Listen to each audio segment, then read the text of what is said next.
Order. Order. We'll reconvene the meeting. Thank you very much. We're going to be starting a bit late, but hopefully we can catch up. We'll call upon our next witness is Rowan White.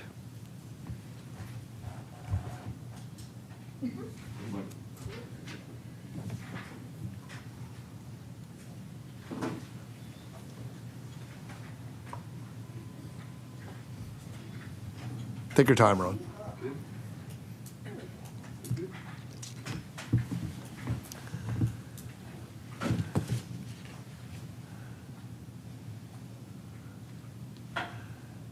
Thank you very much for coming. So we'll have you introduce yourself and indicate any organization that you may be affiliated with, if any. Following that, you'll have 5 minutes to make a statement, followed by questions from MLAs. So go ahead, the floor is yours. My name is Rowan White. I am an independent professional artist around the city. Great. You have 5 minutes. Go ahead. Thank you. I was really touched by some of the clauses in this bill. For example, reducing taxes and red tape to encourage business growth from casinos and hence making revenue based on that. It strikes me as interesting that this revenue is based off of a form of entertainment known for ruining mental health, creating addictions, and financial ruin. Those things add stress to already burdened, financially strained systems. Notably, these other less risky forms of entertainment are not only lacking these benefits, but are actively suppressed in many ways. Several pieces of media out of Nova Scotia have made people curious about Nova Scotia, bringing tourism and external revenue from people who want what we have created as Nova Scotian artists, often tied to our community and the people that we serve. This, in turn, funds our communities. We have so much to offer to not only the rest of Canada, the people who live within our province, but even nationally and internationally. We have so much talent and potential. We also have the carry-on effects that the finances reflect through community engagement and community participation. It's very clear that we all want to take care of our people. We want the best for our health as a community, and we invest very heavily in that. But if we defund broad public health, which includes cultural and artistic programming, we will see the long-term effects trickle down into more chronic conditions, more ER wait times, more treatment and more staff required to treat the people who are not getting immediate care for their needs. Why build up such a strong facade that we are earning money for our people if the people never get to experience those things? A lot of the CDC research about public health calls depression, obesity, high blood pressure, and high cholesterol some of the most financially burdensome diseases and conditions of our communities. And culture and arts directly supports health in those areas. Another huge burden on our financial system is the cost of addiction to nicotine products and to alcohol, which is particularly interesting considering the clauses on nicotine and tobacco. So I ask, why do we intend to profit off revenues gained from a suffering population. Why do we, instead of investing in health and community that extends tenfold, why do we choose You have about a minute left. to put our money behind casinos, behind logging, behind getting rid of environmental protections, and not allowing the people a place to stand in the place that they call home? Thank you. Thank you very much for your presentation. We'll now have 5 minutes of questions from MLAs. MLA Coombs. Thank you, and thank you for your presentation, Rowan. I'm wondering if you would like to expand on some of the aspects that you brought forward with regards to either it could be the profiting and the taxation of things that can be harmful to one's health, or the law, or of the logging issues that you brought forward. If there's either one of them or both you want to expand on, please feel free. Rowan. My practice is largely based in arts education, which means I get to deal with people of all kinds, especially young people. And I get to watch the effects that violent incidents in the schools have on these children. Sorry. Take your time. And how it provides stress to them, to their cohort, to the people in their lives. And watching people be able to access the arts specifically, because that's my practice, means getting to them to engage with some of the most burdensome and troublesome aspects of the human experience. So when I teach my lessons, I often will speak to my students about the political and social context that a poem is written about. It's hard to teach a tragically hip song without explaining where those lyrics come from. And getting to watch them in the process of discovering who they are, discovering what affects them the most, often learning that they have more to contend with than they thought, giving them creative and safe ways to explore these topics, explore these issues, really, really positively impacts their mental health. I've had dozens of kids, dozens of teachers come up to me and say, this art programming that we have gotten through this grant or through the Perform program, it has done so much for my character, my mental health, and we see people move away from more extreme ways of coping. Thank you. Any other questions? Sure. MLA Coombs. I just want to say thank you so much for bringing your story and the story of those students into this room to give us more of the human experience of what these cuts and how it all intersects with each other. So if there's anything else you'd like to leave us with, I'd be more than happy to listen. Yeah. Rowan, go ahead. Sure. The other part that I think we're squandering so much on top of like these deep-rooted community investments is the reputation of who we are as a people. I work a lot in tourism as well because a lot of the same skills for presentation and responding to different needs arise in both cases. And at the end of all of my tours, I get to bring people from all over the world past the art gallery just beside Province House and show them the gates of the legislature.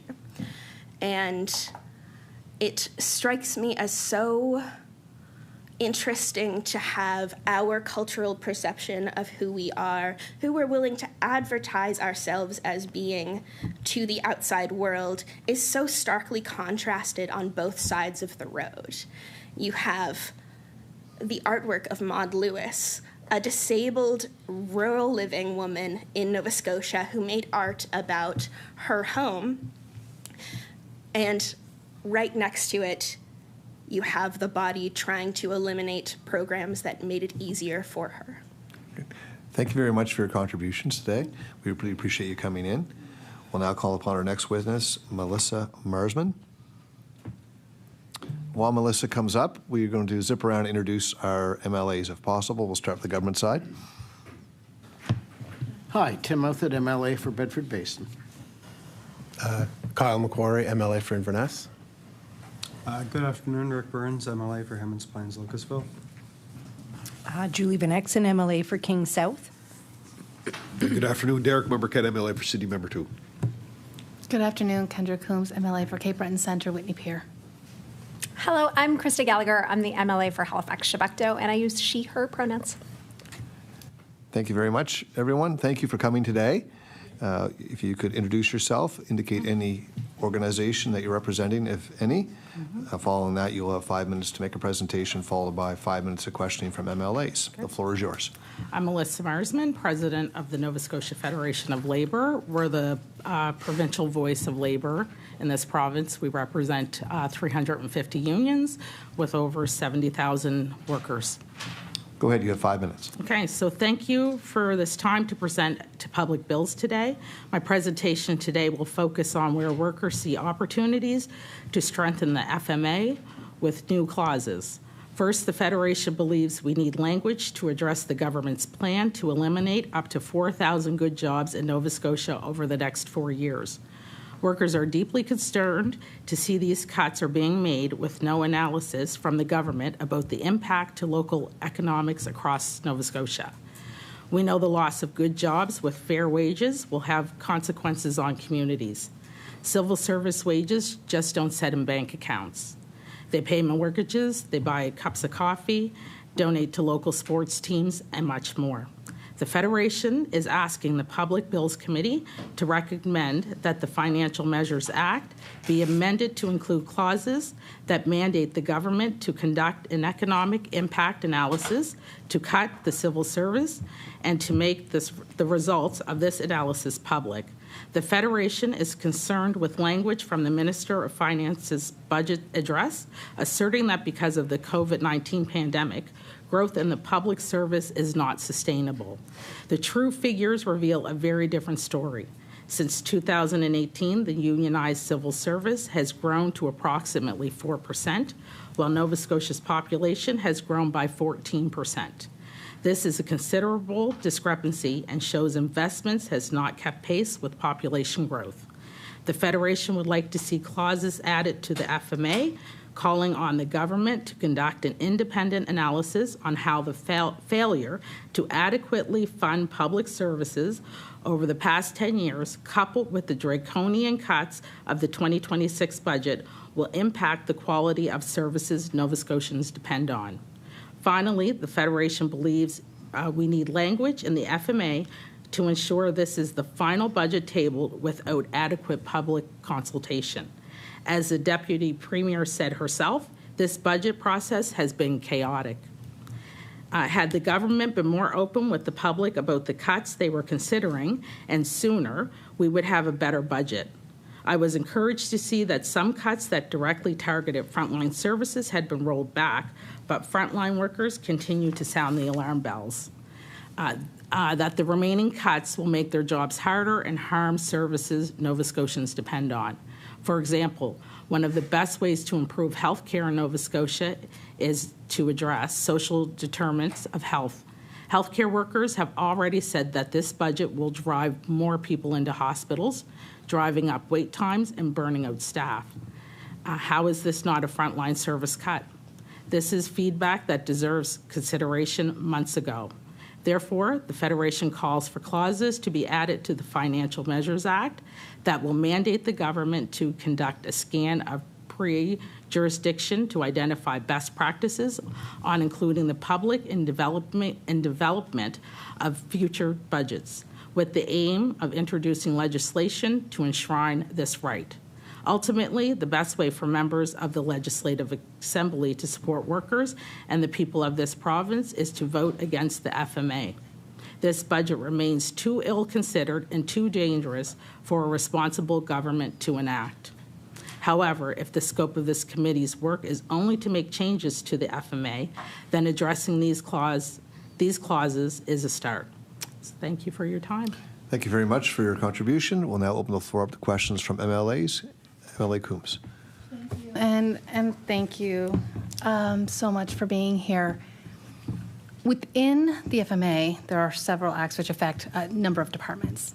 Departments where the civil service work, asking them either to do more, pretty much, by having less people to actually facilitate the work. How do you see that working? What do you think is going to be the end result of having a bunch of all these acts within the FMA that have civil service workers attached to them? Meanwhile, this government is cutting the civil service. How do you see that panning out? President Marsman. I don't see it panning out. I see people being burnt out, people going on stress leave, leaving their jobs. We already have a problem with the unhoused in this province now. When people lose or leave their jobs, where are they going to be? What are they going to do, right? So I don't see it working out, and I feel sorry for the people who are going to be stuck there doing double duty and getting paid one pay. Emily Mumbercat. Thank you, Mr. Chair, and thanks for your presentation. I appreciate your comments around COVID and the fact that the population substantially grew. I was around during the COVID days too as well. Everybody really kind of rallied together to make sure that the province did whatever it could to keep people safe, but also keep services operating, and that's testament to the workers across the province. I was the education minister at the time, so I say that about the teachers too as well. I do want to talk about cuts though, because like you hear a lot of conversation around, and this, to the point of to the FMA and revenue streams and stuff. But I want your perspective on cuts, because like we can't get a direct answer from any department on are people, is it early retirements, is it or is it direct cuts? I'm hearing from families that have lost their jobs, right, or going to lose their jobs. So through you, Mr. Speaker, to Ms. Marsman, what are your thoughts on that? What are you hearing yourself about the civil service and what's happening on the ground? President Marsman. President Marsman, sorry. We're not hearing anything right now. The government's saying they don't know. We're hearing it's through retirement, but is it going to be? We know that there were a few people who already lost their jobs, but as far as anything else, we don't know. And does the government know? MLA Coombs. So with all of that being said, President Marsman, I'm wondering, the Federation represents an immense amount of unions. That is what the Fed is. It's all the unions. Around the table, have you spoken to all those that are members of the Federation about if they themselves or the Federation had been consulted, or these cuts that, again, affect a lot of the stuff within the FMA with regards to civil service, have been consulted on this and provided an analysis? President Marsman. No, the Federation was not consulted, and I don't believe the unions were consulted either. Any further questions? Seeing none, thank you very much for coming. We appreciate your time today. Thank you. We'll now call upon our next witness, Hector Campbell.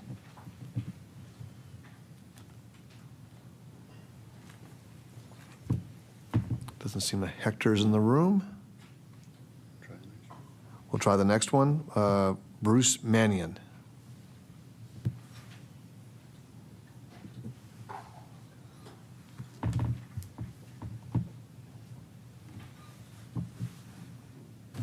Good afternoon. Thank you for coming in. Please introduce yourself, indicate any organization you may be representing, if any, And that will be followed by a 5-minute presentation, then followed by questions from MLAs. The floor is yours. My name is Bruce Mannion. I'll be speaking on my own behalf today. Okay, 5 minutes, go ahead. Just a bit about myself. I'm a former federal public servant. Was a CFO in 3 major departments. The last department that I was CFO at had an annual expenditure base of $100 billion a year. I have put together federal organizations. I have taken them apart, and I have put them down. I have led major strategic reviews and budgets and done complete zero-based budgeting in a number of departments. So I know what tough decisions are all about. I had the honor of being the public servant in residence at Dow for the last 3 years of my career, where I taught in the MPA program. Interestingly enough, I taught about organizational structure and accountability of governments and financial management and budgeting. I'm also a professional musician and composer and producer. I had a prepared speech. I'm going to speak to it around it. I continue to be quite dismayed by this government and its approach to its budget and to the citizens of this province and to the basic concepts that underpin our form of parliamentary democracy. It seems to me somewhat baffling that this bill, like a number of other bills I've reviewed, and I've actually stood out in the street protesting over the last 3 years, continues an attack on those basic concepts. It's an attack on transparency. It's an attack on accountability. You'd almost think that this government does not want to be held to account, which I find baffling given that this is the land of Joseph Howe, the first responsible government in the British colonies. So it's a bit troubling to me, especially as somebody who studied this stuff and taught it and lived it. I've got scar tissues on my back from appearances before committees that would make you blush. I think standing on the street outside of the building across the way and listening to the voices of Nova Scotians who are upset. They're upset because they feel that they're not being heard. And worse than that, they're pissed off because they read about a budget that has a title that says Defending Nova Scotians. They don't feel that this government is helping them in their everyday battles, the battles of basic affordability, getting good health care, of getting affordable housing, of maintaining just a basic quality of life. They don't feel that, so they're angry. The bill itself, speaking to it as somebody who has drafted legislation for the federal government on a number of fronts, it's a weird bill. It's an omnibus bill that's, it's full of housekeeping issues. It's got less than 1/6 of all the clauses in the bill pertain to anything financial. I scratch my head at that. It looks like an overt attempt to dodge accountability and transparency and to befuddle the conversations around this table and in the legislature. I think further that some of the clauses of the bill, some of the parts of the bill are problematic. I was actually gobsmacked when I read Part 6 about the casinos. You're going to override municipal authority for development to allow casinos. How does that defend Nova Scotia? I'm completely at odds to understand it. When it comes to the... You have about a minute. Okay, the very odd piece about dismantling the Harbour Bridges Corporation, we had a very viable user pay situation. You blew it up. I mean, what's next? Why don't we just go and say that we'll make all the parks, provincial parks, free? If you want to be consistent in logic, you should be doing that. And lastly, don't get me talking about the levy on electric and hybrid vehicles. That's just ridiculous. That is a stupid piece of public policy, and it doesn't stand up to the numbers. The numbers don't add up. You're going to make $3 million a year to what? Help repave the roads because you got heavier vehicles? They represent less than 3% of the vehicles on the road. People are angry.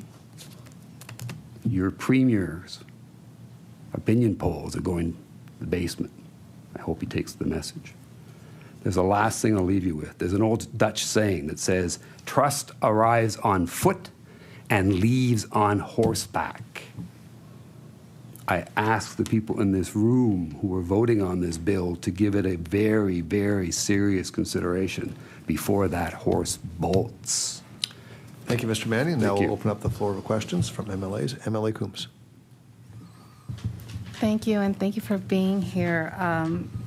I study political science. I have my master's degree in it. So you're speaking my language here when we're talking. In fact, my former professor, Tom Urbaniak, also wrote a few articles lately on this topic. So I want to hear more. If I'm sure you have some more to say. So I'd love to hear more about what you have to say about the process, and as well as about the FMA and the clauses that are in it, because what you were saying had me transfixed. Mr. Mannion. Thank you. We have a very old system of government, and it grew out of evolution, not revolution, for the most part. And one of the most basic tenets of that system is that the people in the legislature control the purse. Period, full stop. You own it. That's basically one of the only powers that you have when you boil things right down to it.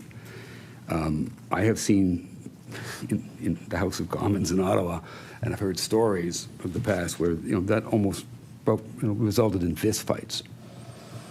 That's how dear that power should be held by all of the people that are elected to represent us in the legislature. And I'm finding the more I look at what goes on in this place, that the more I find that that's being eroded, either by hook or by crook or by neglect. I find that troubling. Your additional appropriations, that is scandalous. I don't know how the Lieutenant Governor signed off on a piece of legislation that provided that power to the Executive Council to enact those. The only one in Canada. And that goes against everything I was taught on how appropriation should be authorized by the legislature. So I think there's some real serious problems here, procedurally. And then you've got a bill that's soup to nuts that, has everything but the kitchen sink in it, and doesn't really give you very much information on the actual financials. So I find it interesting, having read Ways and Means motions and having written some in the past, that what I'm reading here is what's there. It's disappointing. Excuse me. Emily Mombercat. Thank you. Thank you for your presentation. More of a comment than a question. And it's because of your experience federally too as well. And I say this, like the Bridge Commission, the decommissioning of it made no sense to me. The government essentially took $40 million of revenue out of the system for maintenance. But what the government, I believe, also have done, and you may be able to give me a little bit of insight on this from your federal time, is that by taking away that Bridge Commission and taking away that revenue, essentially they've pretty much boxed themselves in from trying to get, like they're going to have to go to Ottawa cap in hand now, looking for hundreds and hundreds and hundreds of millions of dollars, when I would argue they could have went to the infrastructure bank. They had a stream of revenue that was coming in. The Bridge Commission was independent of the government, and now it's going to be straight up, you know what I mean, go to Ottawa, try to cost share, do whatever is necessary. So from your experience in your, on the federal side too as well, how much more difficult do you feel it's going to be to get the money to allocate to actually get the McKay replaced, because it is due for replacement? Mr. Mannion, with 30 seconds. It's going to be more difficult because there's more people in line to get the funding, and there's much more projects, and everybody's queuing up for it. I think that while there was a good cash flow, I mean, the net loss is about $30 million a year. It wasn't enough to replace a $2 or $3 billion bridge project. It was never going to be in the cards. You'd have to queue up anyways. But it's going to be more difficult because of the fact that you're starting further back, would be my opinion. And unless the government is still throwing money at problems 3 or 4 years down the road, which is possibly unlikely given their deficit situation, it might be a tough sell. Thank you very much for your time. We appreciate you coming. We're now going on to our next witness is Carol Millett, and Carol will be coming in virtually.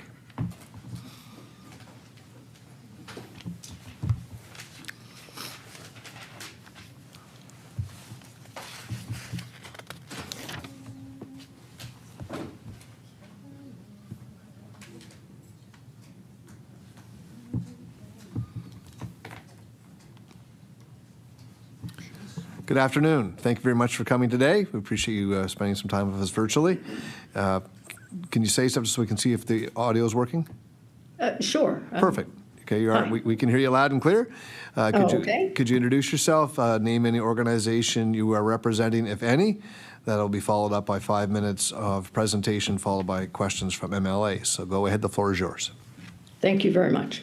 My name is Carol Millett, she, her. I co-own a small woodlot in Lunenburg County near Wahamia, which means clear running water, near present-day New Ross on the unceded territory of the Mi'kmaq. My partner and I run a tourism-related small business that depends on a healthy forest and a vibrant ecosystem. We care for the land following Indigenous philosophies of land stewardship and sustainability so we can leave a better natural environment for future generations. I strongly urge the government to remove or amend clauses 52, I have a lot, 52, 54, 58, 93, and 106 of Bill 198. Taken as a whole, these clauses essentially represent a forest land grab with profound implications for the well-being of our forests and Nova Scotians, while setting Nova Scotia on a backward trajectory. Clauses 52 and 54 change the taxation rules of community and commercial conservation easements to increase land available for forest extraction with disregard for the impact on the current and future landowners, nature conservation, and endangered and at-risk species. Minister Lohr stated it clearly. If the land is essentially being taken out of forestry, it's obviously the opinion of our government that it shouldn't attract that very low tax rate. This impacts us directly as we, as I mentioned, own a small woodlot. Clause 58 amends the Crown Lands Act to protect large-scale forestry extraction by allowing vehicles parked illegally on Crown land to be towed and impounded. This clause is a direct result of Mi'kmaq land defenders and supporters protecting Hunter's Mountain in Cape Breton. This clause prevents Mi'kmaq people from protecting the lands that are sacred to them and that they have a constitutional right to access. If this government won't respect the constitutional rights of Indigenous peoples to gather and to protect sacred territory, how can I trust this government to respect my rights? We are all treaty people. Clause 93. The province is taking ownership of gypsum in or on Crown lands and on lands expropriated as Crown land. This is significant because gypsum flora and the special nature of the gypsum-associated plant communities in Nova Scotia. That's a quote in the Nova Scotia's unique gypsum karst, an interview with Sean Blaney in Nova Scotia Nature Trust, just in September 2025. Clause 106 amends Chapter 367 of the Provincial Parks Act to add Section 14C, which states the minister has the right to establish and charge fees and rentals for any license, permit, or lease, any use of land, and here's the important part, or any other right issued, made, or given in respect of a provincial park or park reserve. This is very concerning language. This gives the government, I believe, the legal right to potentially lease, permit, or possibly sell park lands for resource extraction. With this government, as they have stated, everything is on the table as it relates to resource extraction. I urge that Section 14C be amended to clearly state no existing or future provincial park land or park reserve be open to lease, license, permit, or sale for resource extraction. With this government's resistance to committing to protect 20% of our lands and waters by 2030, we must protect our current provincial parks and reserves at all costs. You have about a minute left. Premier Houston was elected with a clear mandate to fix our healthcare system. This government was not elected on a mandate to overturn the uranium and fracking moratorium, nor turn Nova Scotia into a resource extraction economy on steroids. Bill 198 is poised to undermine all 12 social determinants of health.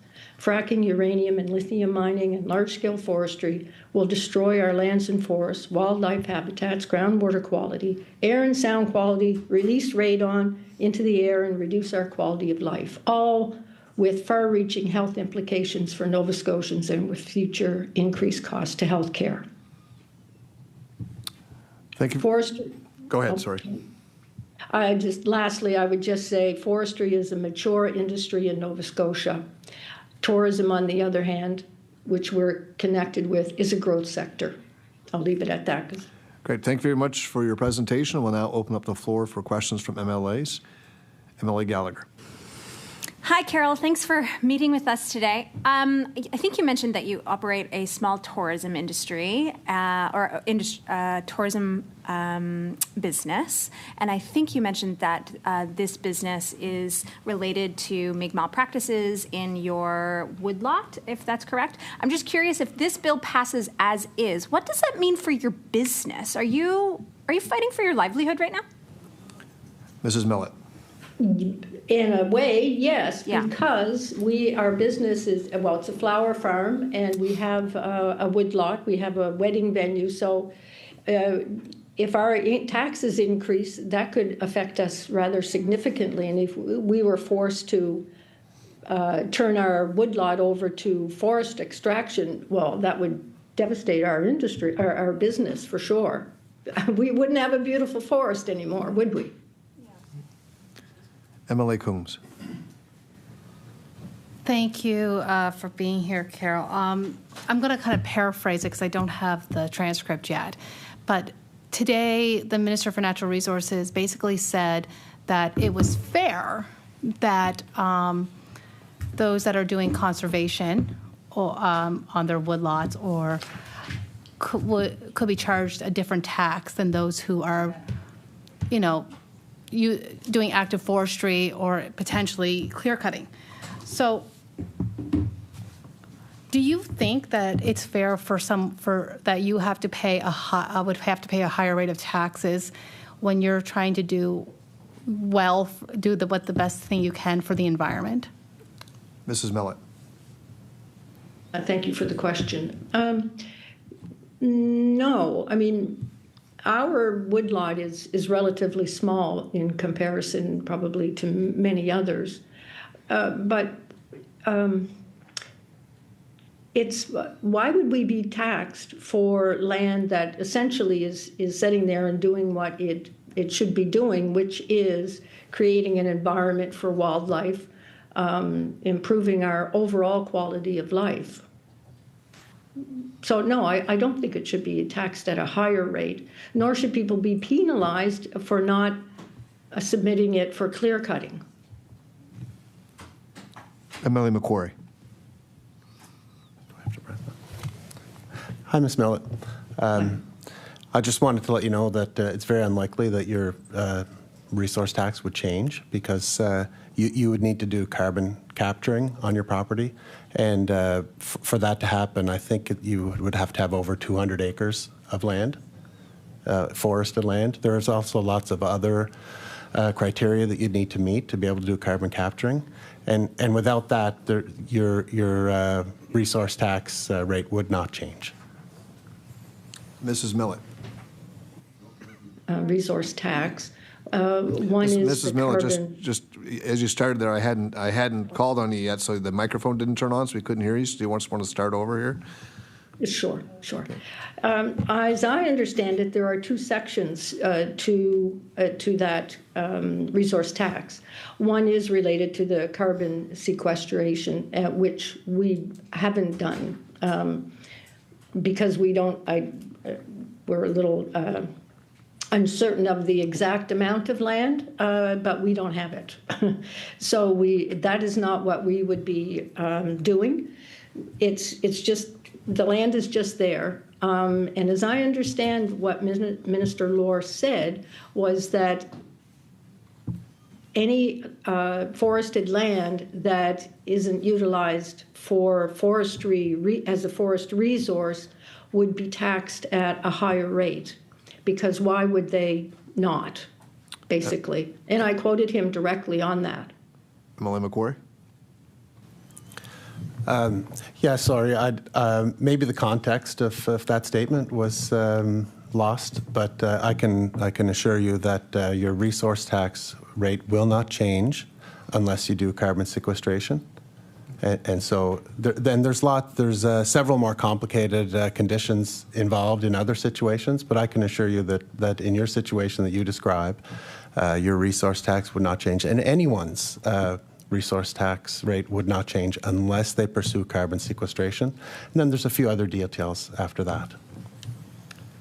Time for questions has expired. Thank you very much for coming on today, Mrs. Millett. We appreciate your time. I will call upon our next witness, Laura Simpson.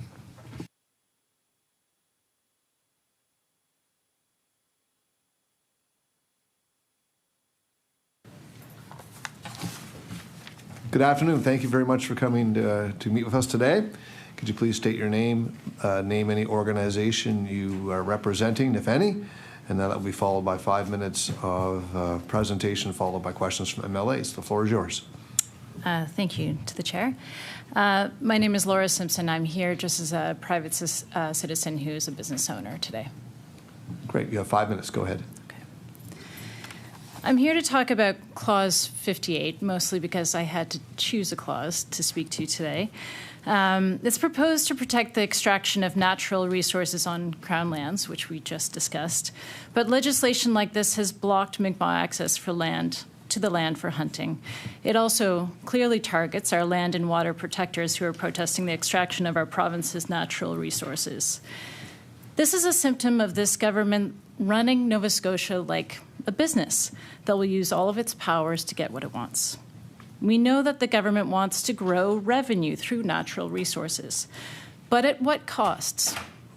For a government that states regularly that the people know best, recent actions suggest otherwise. So let's just say it's acceptable to exploit natural resources, ignore treaty rights, and defy environmental protests to drive the economy.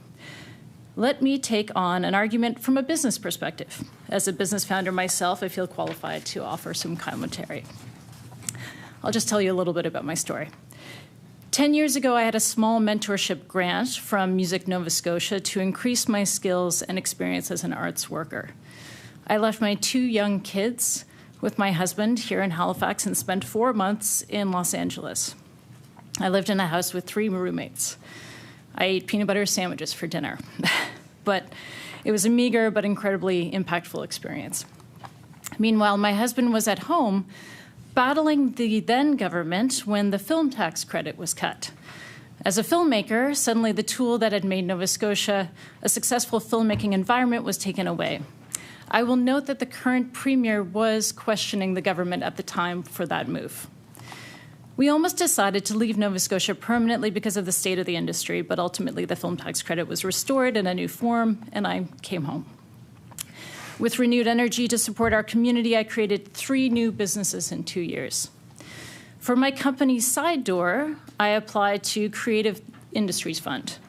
When I received a few thousand for that initiative for our company, it helped to leverage much more capital, venture capital. I employed dozens of people, supported thousands of artists. We produced 3,500 live events in Canada and the US, all with our headquarters in Halifax. Before I was a business owner, I was a funding program officer. I can tell you how competitive these programs are, how carefully the artists and the art workers prepare, how they need to front the costs on credit cards before the funding comes through, often without paying themselves at all. For a minor investment, the arts sector brought over $2 billion in GDP and provides more than 16,000 jobs. These are not handouts. Providing funding to the arts is an investment, and I would declare it as a financial tool, frankly, and is one that has been proven to pay off both socially and economically. So if the goal is to drive revenue, why are we cutting the tiny budget to the arts industry that provides at least 4x return right now? The government is spending $25 million alone in natural gas resource exploration this year. This is a massive gamble on a future revenue that involves a very long return on investment. Shouldn't we keep our investments diversified and stable? If we're going to say one industry must suffer to support the growth of another, let us first acknowledge the harms we're inflicting permanently. You've got a minute left. Permanently to ourselves, our land, and our culture. Thank you. Thank you very much for your presentation. We'll now open the floor up to MLAs. MLA Monbriquet. For my microphone. Oh, there you go. Okay, thank you. Thank you, Mr. Chair. Thank you for being here. You make an important point on resource development, that the government, for whatever reason, thinks that they can just do it themselves without the consultation of communities, without the partnership of the Mi'kmaq, without recognizing the fact that there are traditional hunting grounds, that there are very important conversations that need to happen. I have a little bit of experience with it because that was part of my role when I was in government. But my question through you, Mr. Chair, to you is: you run businesses, and we've heard, the impact on. We've had another small business who came in earlier today, talked about the impact of what this budget means for them. So, can you elaborate on that as a business owner? What this budget is going to potentially do to impact your businesses? Mrs. Simpson. For me, I am now in a position where I support other businesses. So I work actually out of our tech incubator, Volta, in town. And what I can tell you is that these financial tools, these instruments, especially when it comes to arts and culture, are so rare. When I created a music company in Nova Scotia, I was one of the first. When BDC invested in us, this national organization, we were one of the first music companies to be invested in. And it was because we leveraged things like the CIF to say, okay, well, they believe in us. Will you believe in us? And then you go to the venture capitalists. It is a very specific tool that's necessary, and if you start even with a few $1,000s, it's at least a vote of confidence from an institution when you're starting with something that is maybe a hard risk to go after. MLA Coombs. Thank you, and thank you for your presentation. My question for you is surrounding this. So we're seeing in the FMA cuts to revenue resources. So we've seen it with the casino as a revenue resource, and there's a few others. And I was just wondering, and along with the bridges, and I'm just wondering if those revenue resources were not cut, how would that affect the funding for the arts? Mrs. Simpson, go ahead. Yeah, I mean, to be fair, I don't understand that move at all. I don't know if whether it's been described as we need to take money from here to put over here. But with the additional spending that's been happening and generally the feeling like all the eggs are going in one basket, it doesn't feel like that's the whole story. So frankly, I don't know. I do know that the amount of money that the budget dedicates to arts and culture is quite minimal, and I know maybe the members who are sitting in the government right now would argue that it is the most that has been given to arts and culture in years. However, it was frozen. It was also not keeping pace. There is a maximum limit of what artists can pay themselves of $2,000 a month in these programs. So there was no gravy train here, as maybe was described. So I think the thing is, when we talk about the financial tools, it was a fraction of the budget. It was highly successful. It's been proven that this is highly successful. And to me, it's not putting any kind of patch on that hole in the bucket. MLA Hamid. Thank you. As someone who has, previously gone abroad to pursue a career opportunity, what do you think that these cuts are going to have? What impact do you think these cuts are going to have for people wanting or exploring Nova Scotia as somewhere to go to, as well, like yourself, to explore career opportunities? Mrs. Simpson, with about a minute left. I will say this as a volunteer at the Brunswick Street Mission, which is a food bank and provides social services. There is already people on the poverty line accessing these services who are in the arts and culture communities. They are mostly not making enough money to maybe even choose to go anywhere else, but they probably will be forced to go somewhere else because there isn't the opportunity here. So you either have the problem of funding them this way, or you can pay for their social supports another way. Thank you very much. I don't think there's enough time for another question unless it's really quick. Okay. Thank you very much for your time today. We really appreciate you coming in. We'll go to our next witness. It's Stephanie Day.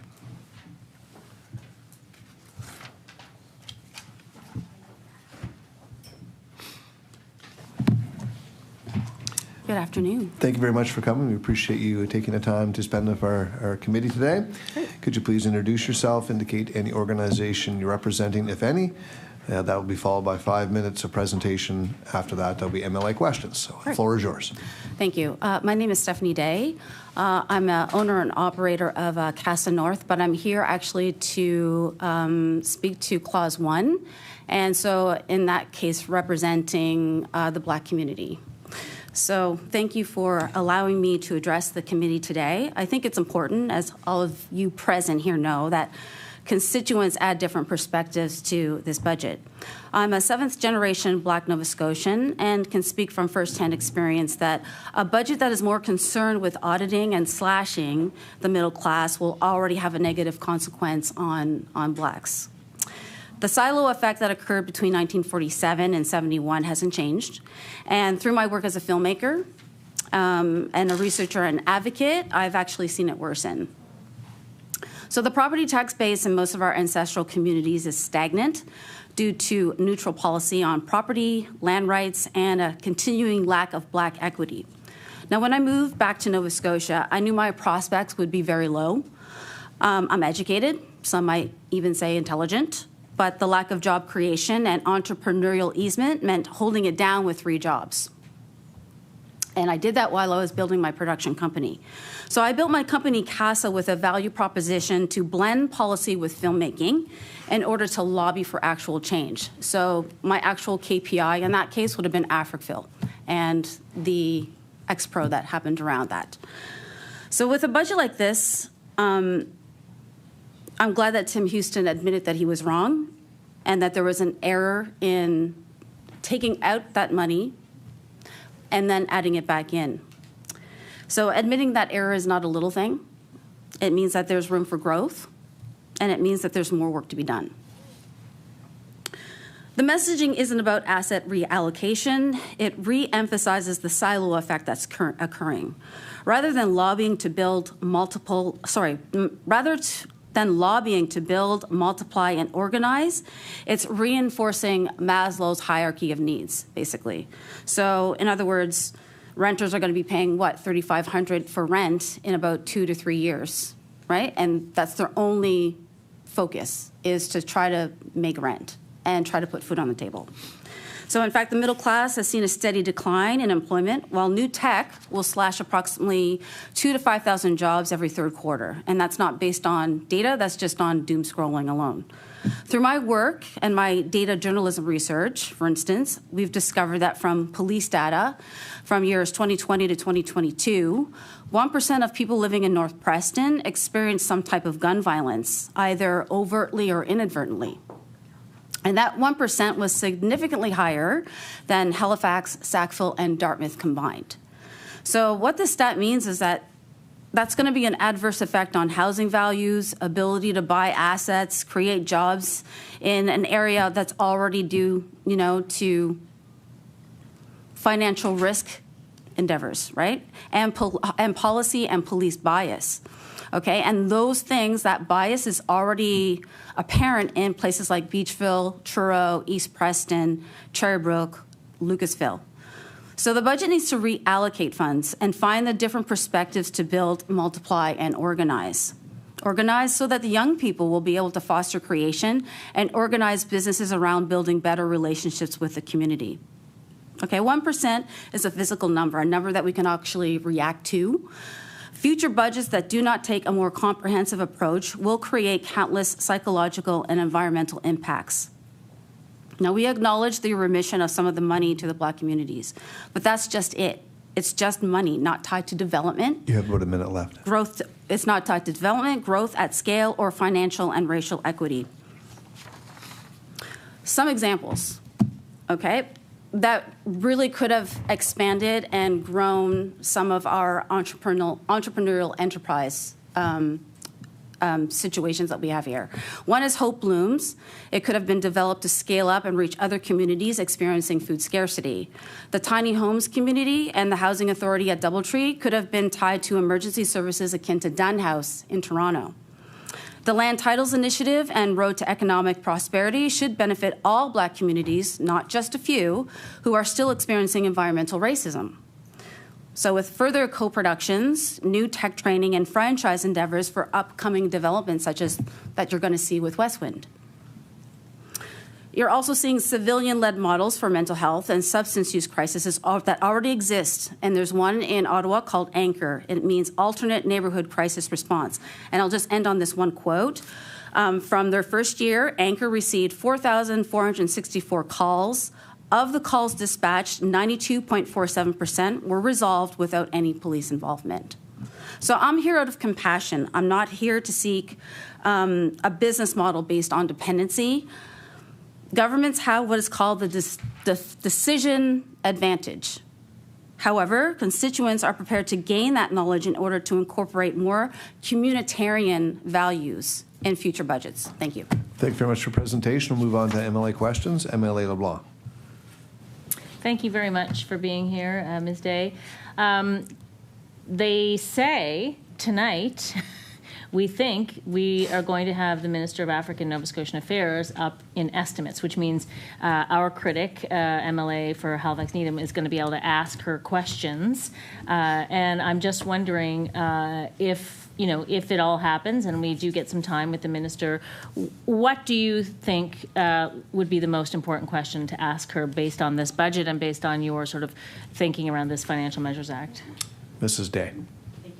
One of the things that I'd like to address is the dependency on budgetary handouts. I think that when we talk about our communities, we're consistently seeing from our research that all of the communities are still suffering from a lack of development.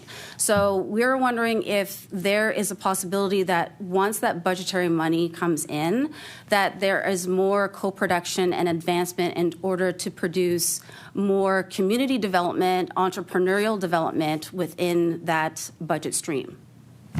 MLA Hamid. I'm wondering if you can expand on the re-emphasizing of the silo effect that you were talking about. If you can just speak on that a little bit more, that'd be great. So, Mrs. Day. Thank you. So what we found when we were doing the Afriphil documentary is that there was a noted policy bias when it came to land extraction. So, and that what happens is it trickles down into other communities. So whenever we started to film in North Preston, East Preston, Cherrybrook, we were seeing the same pattern. We were seeing that the communities were diminishing and there wasn't any added value into those. So that's what I mean by the silo effect. And to go further with that is that once that happens, I don't know if you know anything about Jane Jacobs, but she had this theory about the broken window effect. So once a window is broken in a community and it doesn't get fixed within like 30 days, that usually signifies that the community is in economic decline. And so what happens is that once that silo effect happens, nothing will happen.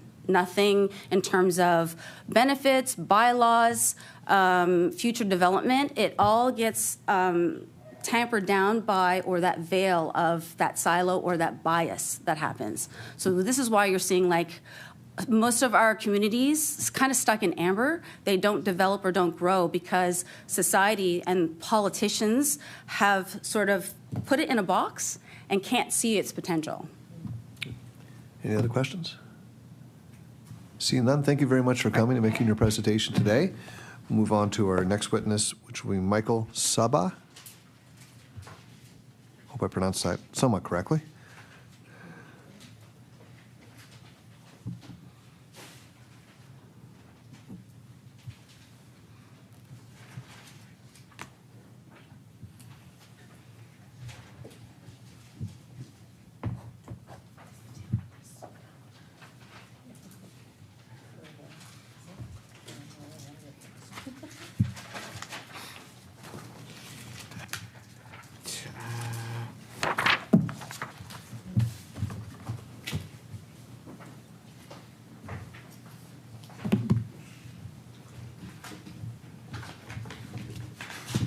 Good afternoon. Thank you very much for coming in. You could identify yourself, indicate any organization you may be representing, if any. That will be followed by a 5-minute presentation, followed by questions from MLAs. The floor is yours. All right, so my name is Mitchell Sabag. I am a software developer based in Halifax, Citadel, Sable Island. You may refer to me as he, him, or Mitch, and I represent myself as a private citizen. Great. Mitch, go ahead. You have 5 minutes. Before we start, I just want to make sure that you all have the printed submission, which has data and references that back the points I'm about to make. And this pertains solely to the FMA and the legal rules that govern Nova Scotia's fiscal engine. This is not about the Appropriations Act or budgetary cuts or additions. Thank you. Go ahead. Thank you, Mr. Chair. Members of the committee, when it comes to budget deliberations, the conversation tends to go, we have to make hard decisions versus please don't make those cuts.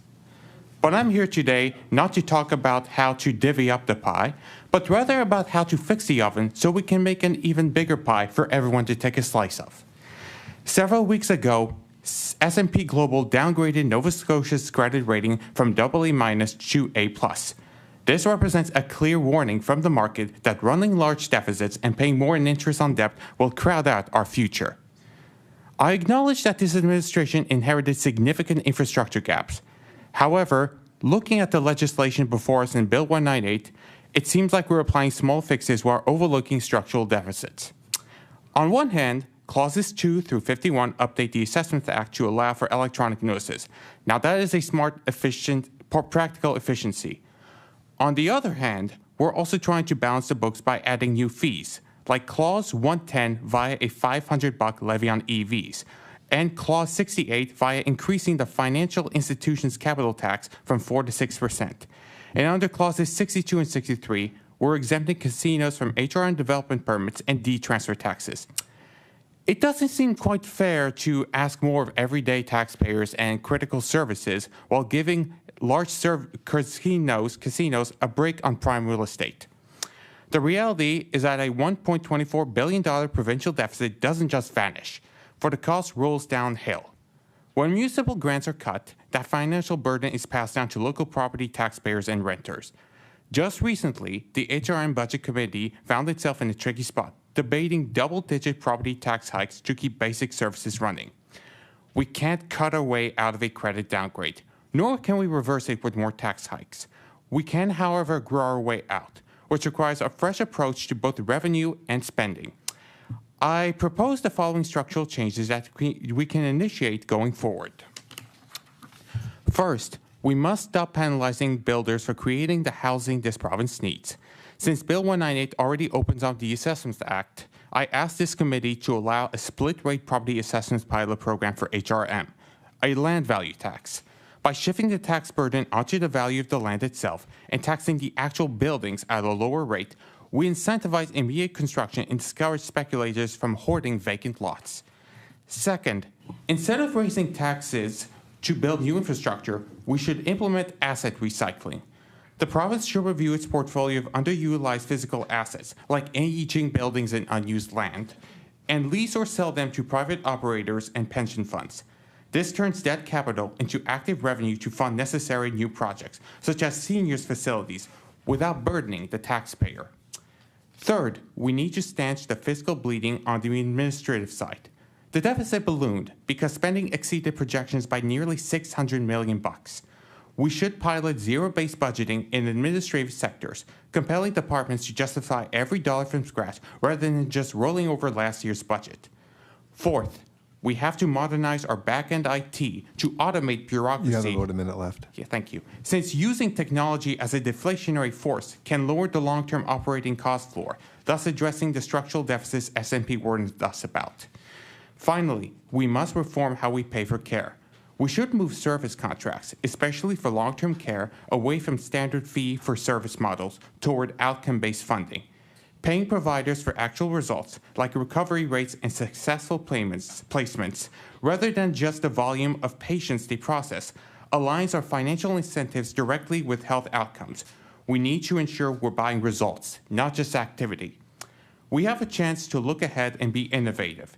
We can keep adjusting small fees, or we can modernize our fiscal engine to reward growth, stabilize our municipalities, and prove that Nova Scotia is truly moving forward and making it happen. Thank you for your time, your service, and your dedication to our province. Thank you very much, Mitch. We appreciate it. Open the floor for questions from MLAs. MLA LeBlanc. Thank you, Mr. Chair. Thank you, Mitch, for coming in. I appreciate all of these great ideas. Love proposals. Can you talk about the, so in our party, I'm in the NDP, and we do have or at least we did have legislation on the order paper about land value tax. Can you, I see this in this excellent report, you've given us some like precedents and mechanisms and that kind of thing. Can you, for that land value tax one in particularly, can you sort of outline that for us, like what that could look like, where it's being done right now in North America? Sure. Go ahead, Mitch. Sure. So a land value tax, I can start with examples. So the examples I listed all pertain to two cities down in Pennsylvania. One of them was on the brink of bankruptcy in the 1980s, but they decided to shift to an LVT at the last minute, and this resulted in many vacant lots being filled out. And this was without coming at the expense of funding public services or critical projects. And taxpayers noticed a decrease in their tax burden. So basically, a land value tax works like this. Right now, property tax is if you build or renovate something, we're going to tax you on that. So this disincentivizes building stuff or renovating it, which is a bit of a double whammy when it comes to building the housing that people need for those moving in or those dealing with the cost of living crisis that we're currently dealing with. A land value tax, however, would basically encourage developers to develop any vacant lot or land they own, because it would make it so expensive to just sit on empty land that basically they would have to develop it. And I'm proposing the split rate because they can do the LVT, and at a lower rate, they can do the property tax rate. So they're more encouraged to build rather than to sit on empty vacant lots. Does that answer your question, or would you like me to elaborate on that? Emily LeBlanc. Yeah, can you elaborate on the split rate part? Go ahead, Mitch. Thank you. So the reason I mentioned a split rate is because actually in the past there was an LVT in Canada, specifically in Western Canada, like Vancouver and like in BC and Alberta. But that was a pure LVT. It was just LVT. There was no property tax. So when the real estate bubble burst, that obviously wasn't good. So they had to shift to property tax. I'm saying split rate because it avoids putting all our eggs in one basket in terms of fully real estate or fully the property thing. So we're basically hedging our bets. But the reason I say more LVT and less property tax is because, again, we want to encourage to build, and an LVT also reduces urban sprawl and encourages density, which, is great because we don't want people to, have to commute many kilometers just to get to where they need to work. They can live closer to where they need. Thank you. If I could just ask a quick question at the will of the committee. Just expanding on that, I understand what you're getting at there. My concern would be access to capital. A lot of people have vacant land because they haven't been able to gather the capital. Would you do something on the other side to make it easier for people to develop vacant land by providing some sort of incentive and make it easier for them to get capital? Or what's your thoughts on that? So I am actually, yes, I do understand it. So basically, you wonder if, let's see. So obviously, the concerns with LVT is that A, it could be passed down by landlords and developers to renters, and B, it can also be a tax on the middle class. So I can help you answer some of your concerns. So the economic consensus points to the exact opposite where it comes to passed down by landlords and developers to renters. So traditional property taxes are passed down because they tax the building. If a landlord improves a building, their taxes go up, so they raise rent. An LVT only taxes the raw land. It forces land speculators who are sitting on empty lots to either build high-density housing or sell to someone who will. Right. By incentivizing construction, we can flood the market with housing supply, which is the form of sustainable way to stabilize rents. And on the concern that may be a tax on the middle class, because, the middle class squeeze is something that we're dealing with, I think it can benefit the middle class for reasons I'm about to get into. Because raw land in rural areas and suburbs is valued much lower per acre than prime downtown real estate, an LVT naturally shifts the overall tax burden away from the periphery and concentrates it on the urban core, where the infrastructure and wealth actually are. Cities like Allenton and Harrisburg, Pennsylvania implemented that split rate. We've got about 30 seconds. Keep going. Yes. In Allentown, the moment they shifted the tax burden off the buildings and onto the land, it triggered a massive wave of construction. It suddenly became too expensive for speculators to just sit on empty downtown parking lots.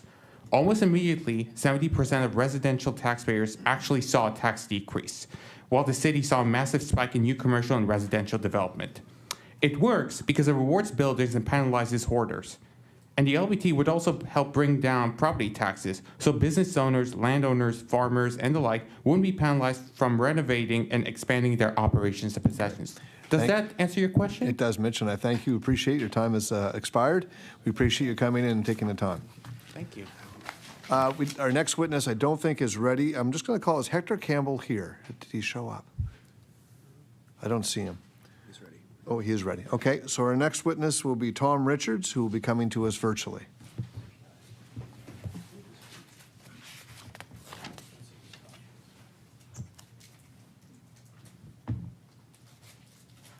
Lucky the speaker's not here.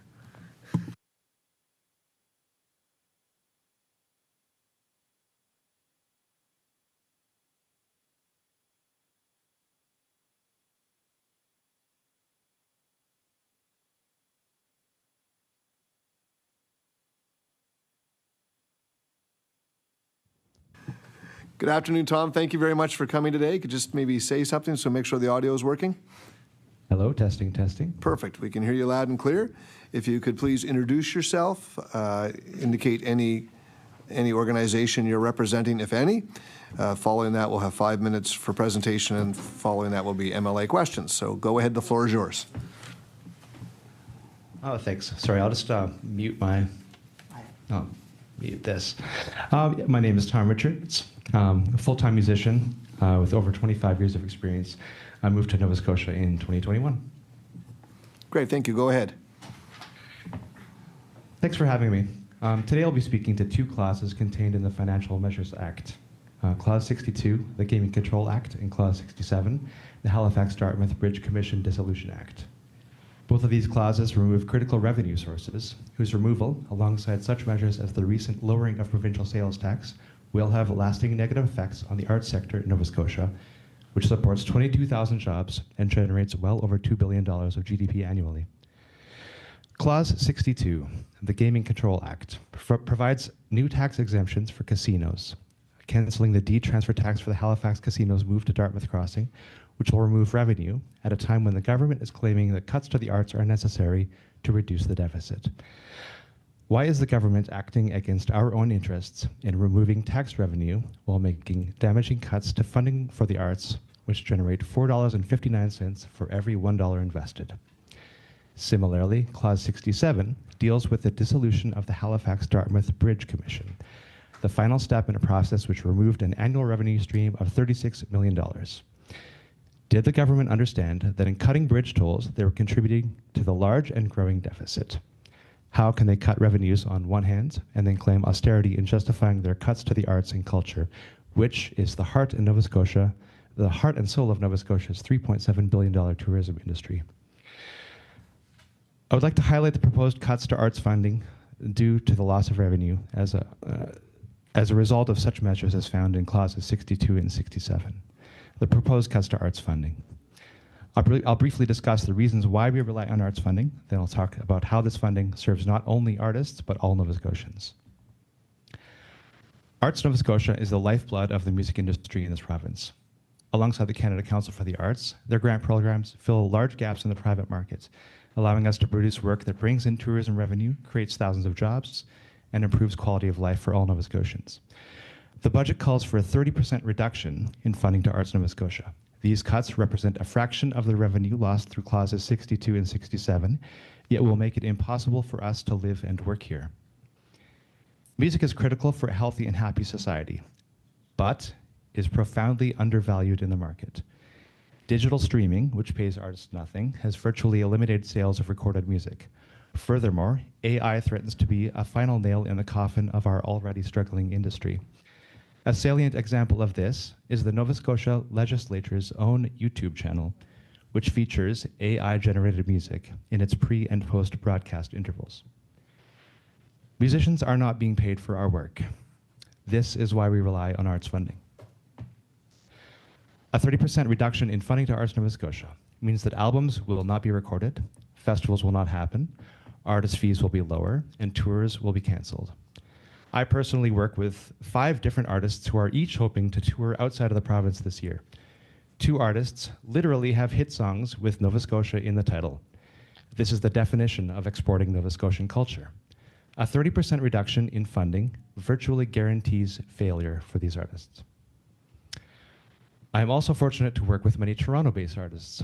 One such project has plans to tour in Nova Scotia this summer, playing at festivals and concert halls which rely, in part, on arts funding. A 30% reduction in funding means that fewer artists will come to the province. I personally have plans to record an album in Canning, Nova Scotia in October of this year. This recording, alongside a live performance, will bring renowned musicians from across the country to collaborate with local artists and will create employment for at least a dozen people.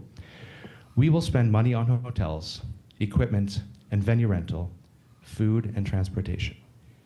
If I don't get grant funding, this project won't happen, at least not here. A 30% reduction in funding means that we are forced to take our business elsewhere. It feels necessary at this point to underline the economic benefits of supporting the arts. This is not throwing good money after bad. There's an abundance of research showing that arts funding gives a healthy and reliable return on investment. We are not hoarding money. A 30% reduction in funding is bad for the economy. More importantly than all the above, though, why do we have art in the first place? It is who we are.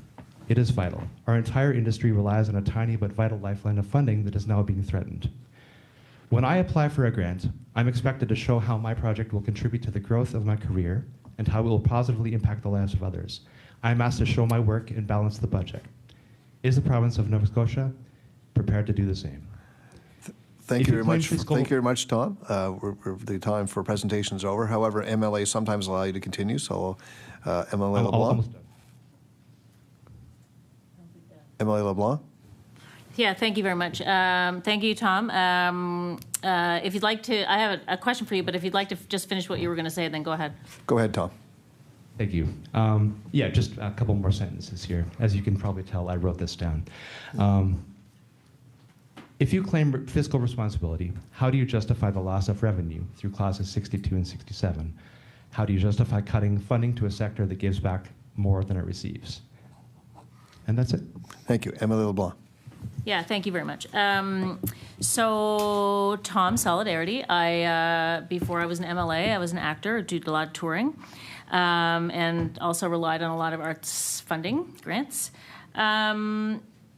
I guess my question, like one of the things that we're hearing when we talk about this in the legislature is that there is still lots of money, and that, like, you know, even if this program is being cut, then, you know, people can apply to this program, and of course that means that the pot is the same or smaller, and way more people are applying for it. So can you just talk for a minute about like even with arts funding, like what kind of money are we talking about here for a touring musician? Like, you know what I mean? Like that grant that you would write for your album, you know, what are people going to get paid on that? Like, basically what I'm saying is, can you talk about how much more we really need? Go ahead, Tom. Yeah. Thanks for that question. I mean, first of all, I think the term starving artist is a trope for a reason. Not everyone is literally starving, but for example, I employ many artists as subcontractors because I make work happen, and you know, if I get grant funding, then it all goes to other artists, basically. Almost none of the artists that I employ as subcontractors are HST registered. And what that means is that they all make less than $30,000 a year. When we're talking about getting fair rates for artists. For example, why doesn't the private sector just kind of like, why don't you charge more for your concerts, is what I've heard.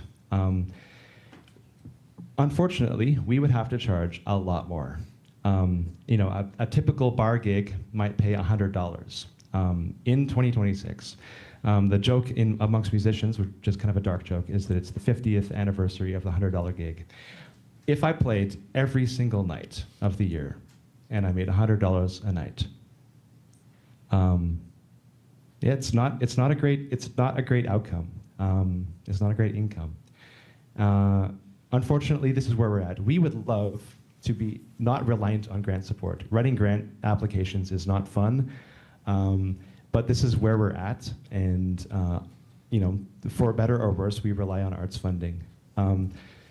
Without arts funding, the tours don't exist. Like the margins, a 30% reduction means the tour doesn't happen.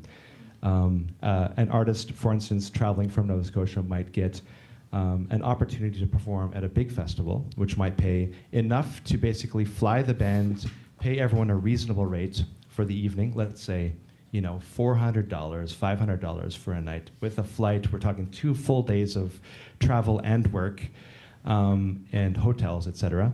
But in order to make that into a tour, it's almost impossible for an artist to book shows, for instance, if you have a show in Ottawa, almost impossible to book shows in Toronto, Montreal, Quebec, etc., that would pay enough for a band to sustain itself. So we rely on arts funding. A typical festival might pay $1,200 for, a 6-piece band. So $200 each, great, but you have to get there. You have to do all of the promotion. You have to rehearse. You have to pay for hotels. You have to, all of the other things. As I said, we would prefer to just have the market reflect the value of art, but what we're asking is for the government to acknowledge that there are kind of gaps in the market. There are gaps in the market. Art is undervalued. We rely on arts funding. And the 30% is a really big deal. It's a tiny drop in the bucket in terms of the overall budget. It's tiny even in relation to the revenue that's lost to these 2 clauses that I spoke to. Yet it's gonna, people like me will leave the province. Visitors will stop visiting, artists will move away. Great. Tom, thank you very much for presenting today. We appreciate you coming in virtually. We'll now move on to our next witness, Lori Morton. Is Lori here? Lori is here. Okay. Oh, there she is.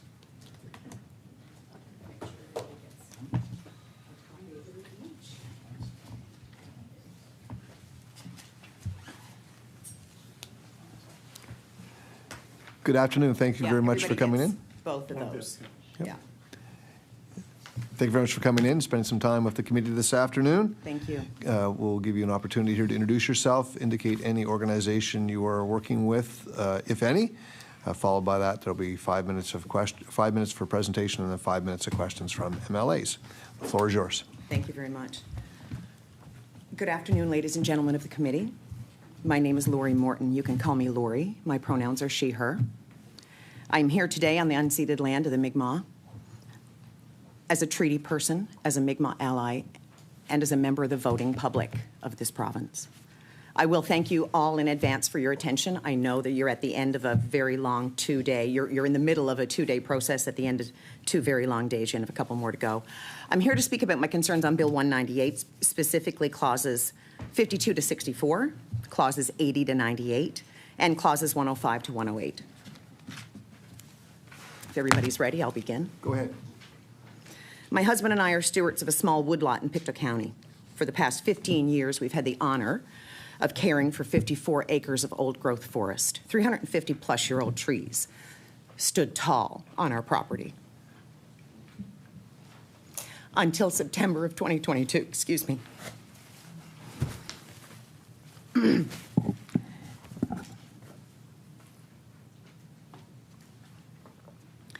Our long-term plans for our woodlot included sporadic but measured harvesting throughout our retirement years to make sure that we would continue to honor the health of the land that we were chosen to steward, and it would help support our retirement income.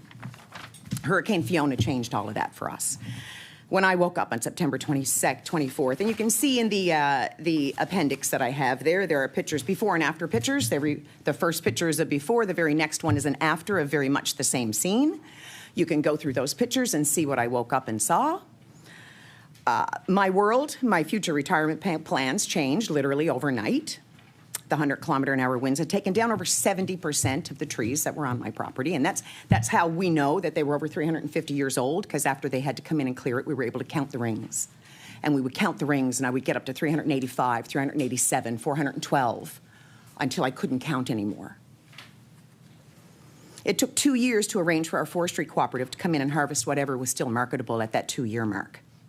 And the reason it took 2 years is because every other woodlot and every other owner on the North Shore of Nova Scotia and in many other places in Nova Scotia suddenly had a forest that needed to be harvested. A glut of product dropped prices, and by the time we were able to get our wood to market, because we're 54 acres, we're a small woodlot, we were barely able to cover the cost of the harvest with the sale of the wood. So we barely broke even. We've been advised not to touch this woodlot again for at least the rest of our lifetime.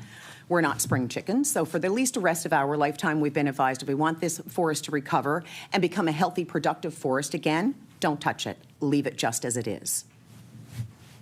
Every time it rains, the woods road that goes up through our property, we're lucky enough to live adjacent to our woodlot. The woods road that goes up, it washes out. Our driveway subsequently washes out. We have to incur the cost of an excavator and an operator and gravel to come in and fix it every single time it rains, and I say that because we just experienced that again last week. Now it's caught, and not only do I not have the opportunity to gain income from this property as I get older, now it's costing me money to maintain. So instead of supporting me in my stewardship, my government would like to increase my taxes on that piece of land because I can't and won't clear cut it. To potential 2,000% increase in property tax. This government, which seems hell-bent on extraction at every cost, is forcing landowners to go against their morals and their values. I'll make a little correction in what you've got there. I'll say one of the reasons that we still have old-growth forest in this province is because of individual small woodlot owners. Because we are the people who manage that land. We use ecological and sustainable forestry practices. Our values are so different, 180 degrees different, it seems, from what the government wants to do with Crown land. That's the reason that we still have forested land and densely forested land in Nova Scotia, is because of the small woodlot owners and operators. And now we're being punished for it. Now we're going to be asked to either cut it, actively forest it, or pay taxes, increase taxes. So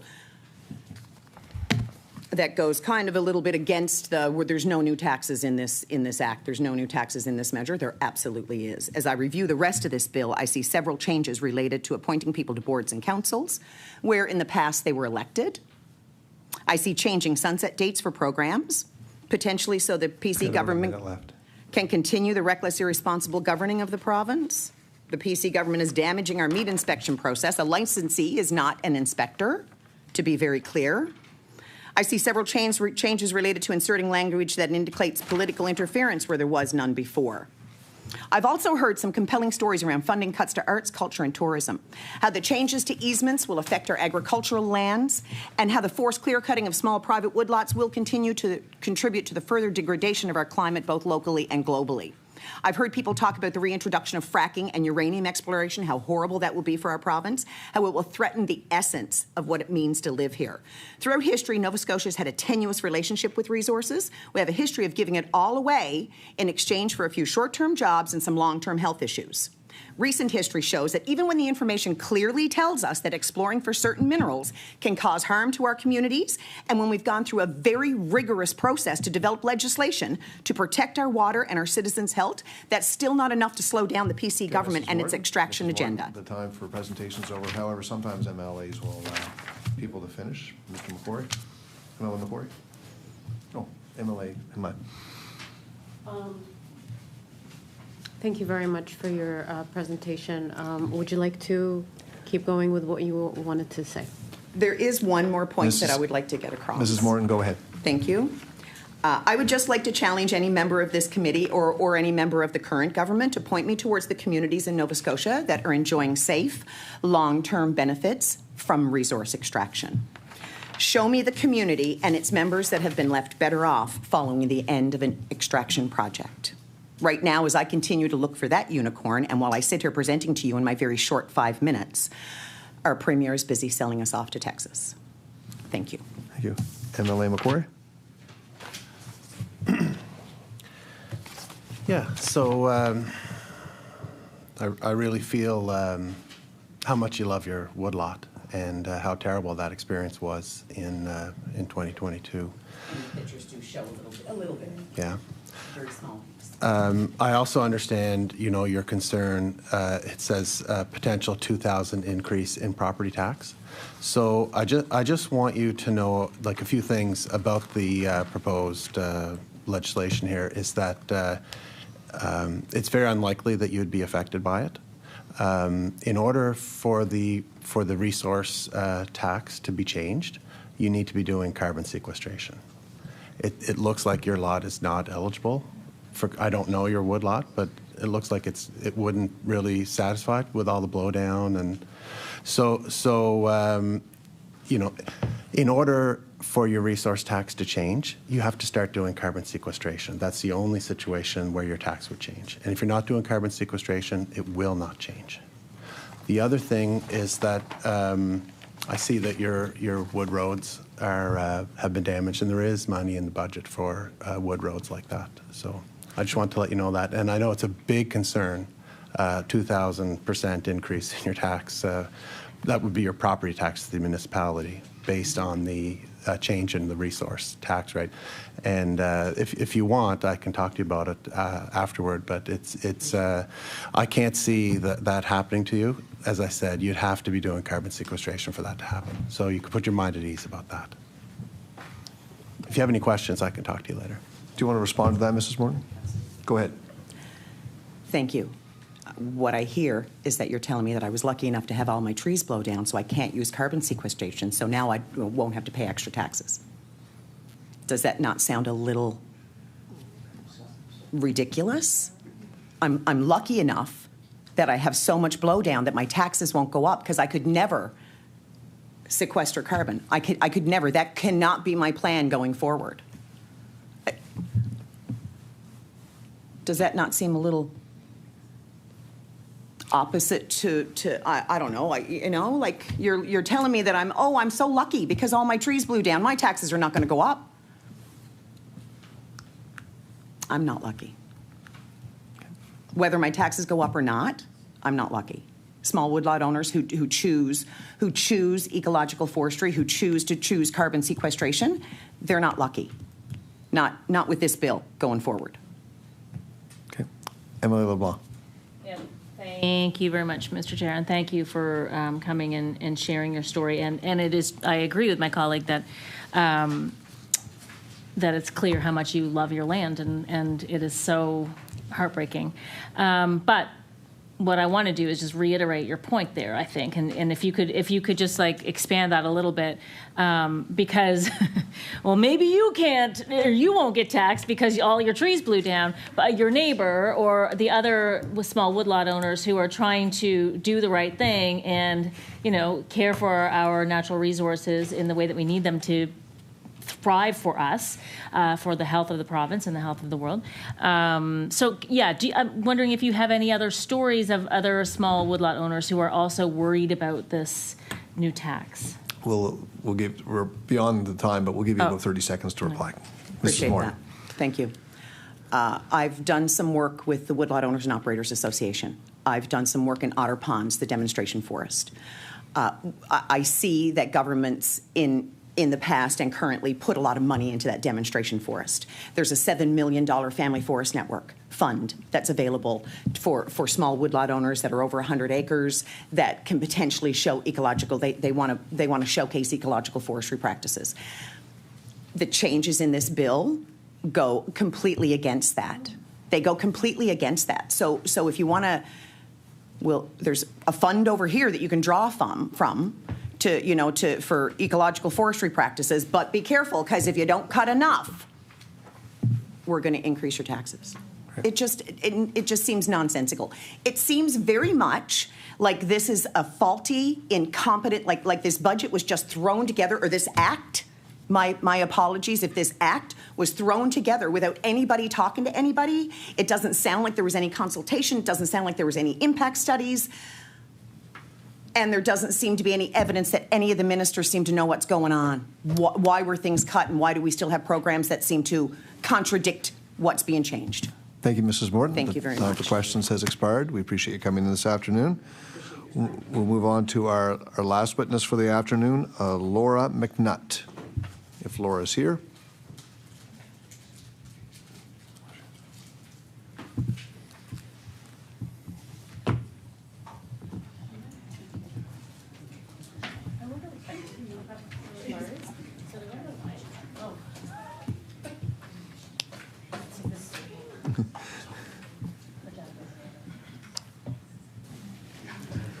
Laura, thank you for coming in. We appreciate you taking the time to present at the committee today.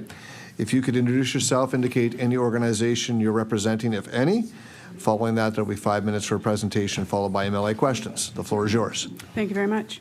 Good afternoon, honorable members of the Legislative Assembly. My name is Laura McNutt. I am a member of many cultural organizations, but I'm representing myself in this opinion. I'm a very proud 63-year-old with centuries of ancestral lineage in Nova Scotia. My professional and personal experiences are indistinguishably woven in and around Nova Scotia arts and culture. I'm speaking to several clauses of the Financial Measures Act, Bill 198. I will begin with Part 7, Clause 64, the Halifax Dartmouth Bridge Commission Dissolution Act. And I refer to this in as much as it kind of demonstrates, as Ms. Moore had acknowledged, that there seems to be little consideration of some of the impacts in this bill. The short-sighted, expensive, and swift demolition of toll mechanisms on our HRM spans has not just eliminated nearly $40 million net revenue annually, but has prompted a 10% increase in private vehicular traffic, resulting in additional wear and tear and greater congestion in both of our downtowns. Only HRM automobile owners are those who stand to benefit from elimination of this relatively minute toll, and even that is debatable, as every Nova Scotian now must bear the burden of the significant operating and maintenance costs with no revenue stream.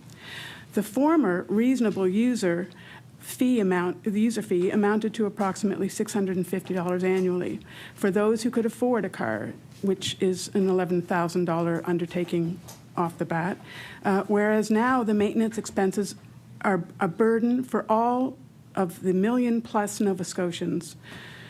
On top of the annual maintenance costs, the $86 million capital strip and paint contract was awarded to an American company last year. Those dollars leaving our country come out of the pockets of non-car owning folks in Cheticamp to senior citizens in Digby and all points in between. I find it difficult to believe that we industrious Nova Scotians don't have the capacity to undertake such work. And if we don't, we should support development of such services in order to become self-sufficient.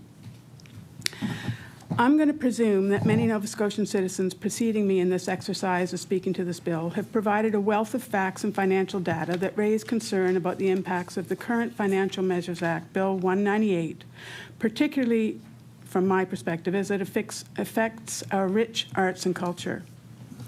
While Honourable Premier Tim Houston claims to value arts and culture, that is not enough. To value something requires nurturing, not just admiring.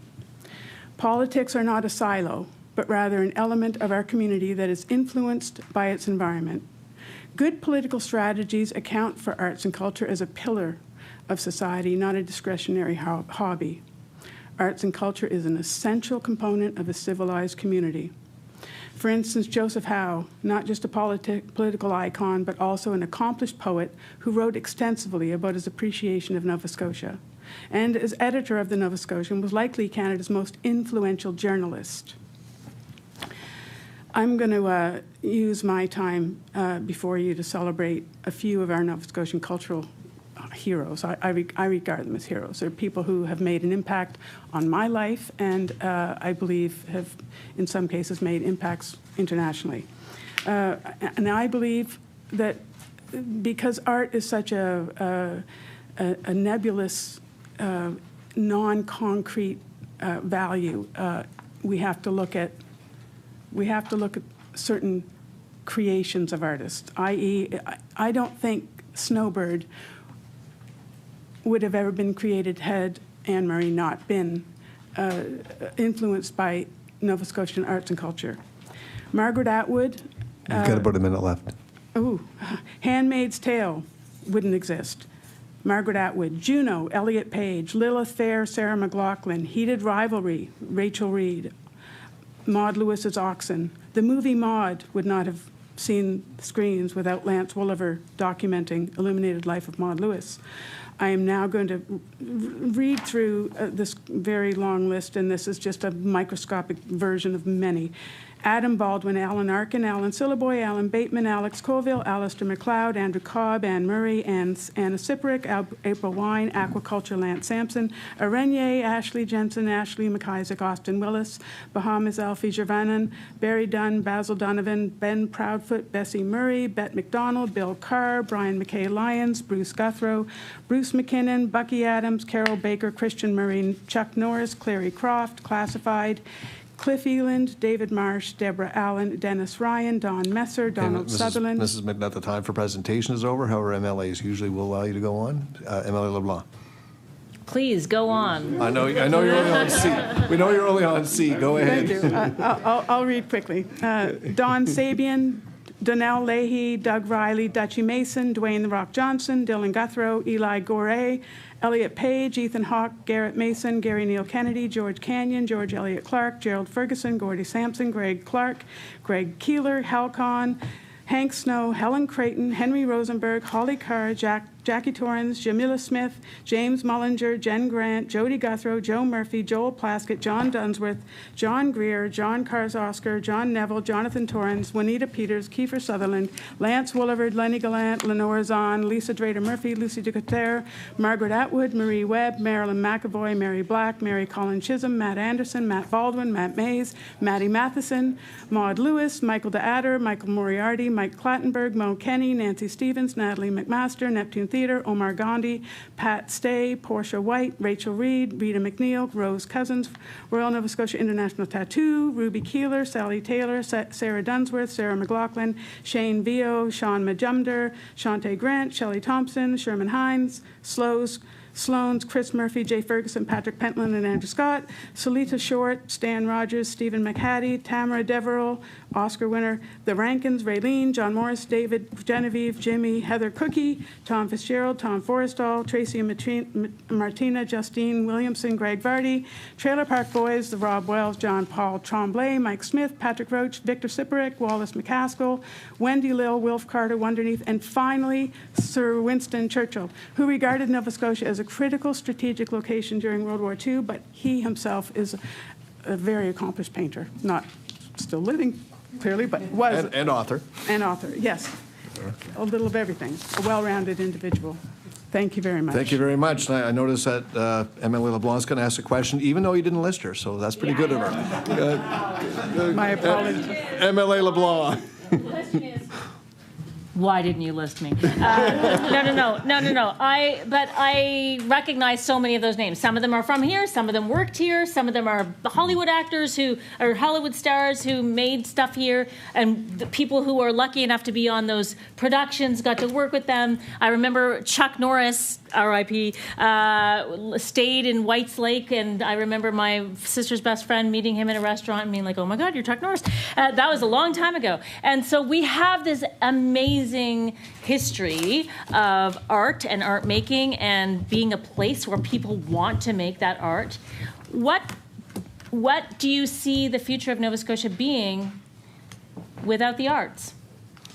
Go, Ms. McNutt, go ahead. Thank you, Susan. And I have full disclosure, I resisted putting really close friends and family in, although I a bit of a cop-out, but yes, Susan, you certainly deserve to be on this list. Chuck Norris. Now you can stay. Chuck Norris Well, he actually has familial ties here too. So, Yes, and I didn't put just. We've got lots of actors who've come and sort of lived here and currently and in past. These are people who have recognized the value of the arts and culture in Nova Scotia, and have subsequently created something that is credibly a piece of art and culture, whether music, writing, etc. So the list is long, but it needs to be longer. And the value, we have such a unique culture here. It needs to be nurtured. And not all of these people necessarily were recipients of direct funding, but they've appreciated and acknowledged the value of arts and culture.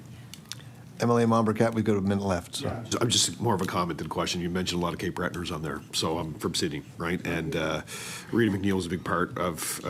Yeah, she's on the list. The Rankins are on the list. The Bears are big at home.